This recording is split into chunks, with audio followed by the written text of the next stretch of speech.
Well, hey there, my gaming friends. This is Aeon, Aeon's End right here. A game that I'm very, very curious about. I've looked at this a little bit. I have not played a full game yet, so I apologize for that, but really, really excited about this game. This is a deck building game.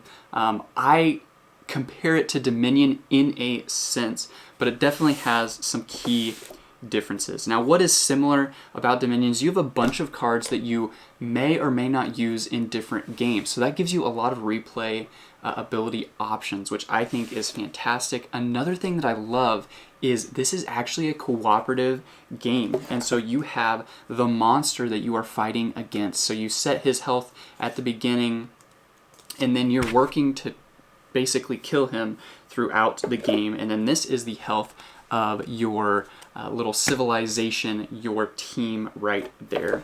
There's a handful of different character cards right here. You've got 1, 2, 3, 4, 5, 6, 7, 8. 8 different characters that you can play with that are good, and then you've got a handful of different characters that you are playing against right here, which I think is really a nice aspect. Again, it just gives you a lot of options for how to play the game and different things like that. And there's a bunch of cards in here, and there are expansions as well. And then you've got your health tokens and some other tokens that just showcase a few other little things right there. Really nice. But overall, this is a deck building game. You've got your deck of different cards that you're using to purchase other cards, and you're using to play different abilities and things like that to be able to take down the monster. So that's the entire purpose of the game. One aspect that I love about it is you've actually got these different breaches that you're going to start out with at different points, and some of them are open, some are not open. So you can work to open them throughout the game, and that will allow you to play more cards because you can only play cards on open breaches, or if you focus them, but that's going to cost you some extra. So interesting decisions to make there. I really like that aspect to where you can't just play any card for free no matter what. Even though you have it, you still have to play it on an open breach. Another thing is, as opposed to Dominion and other games like that, you don't shuffle your deck. So you can set up some really crazy hands for yourself to come later on in the game, which I think is just really cool. Each player has their own little abilities that they are doing, and those are different from some other people, which is just really, really neat. So if we take a look at a handful of these, let's see what we've got here. You've got Jade right here, which is a card you could purchase that will give you more ether, I believe is what it is called.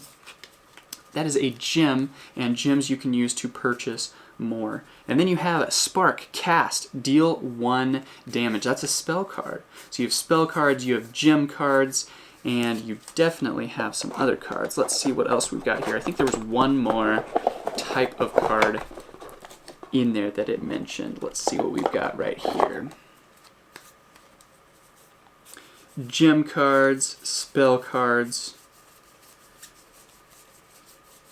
and maybe those are the only 2 types of cards. Oh, Relic Cards. There you go. So Relic Cards are the 3rd type of card. I believe those are the 3 type of cards. But this Relic, for instance, Focusing Orb. Right there, Focusing Orb. Focus any player's breach or destroy this. Gravehold gains 3 life. So this is your Gravehold right here that you're trying to gain life. Or let's look at here is a spell, cast, deal 2 damage. You may destroy a card in hand. So it gives you all these different abilities. Some of these cards, again, really, really cool that some of these are just for certain players. So you know, I don't have that card, or you can be thinking that person has that card, and so maybe I could set myself up like this so that they can do that. It can get detailed if you want it to, but it doesn't necessarily have to either.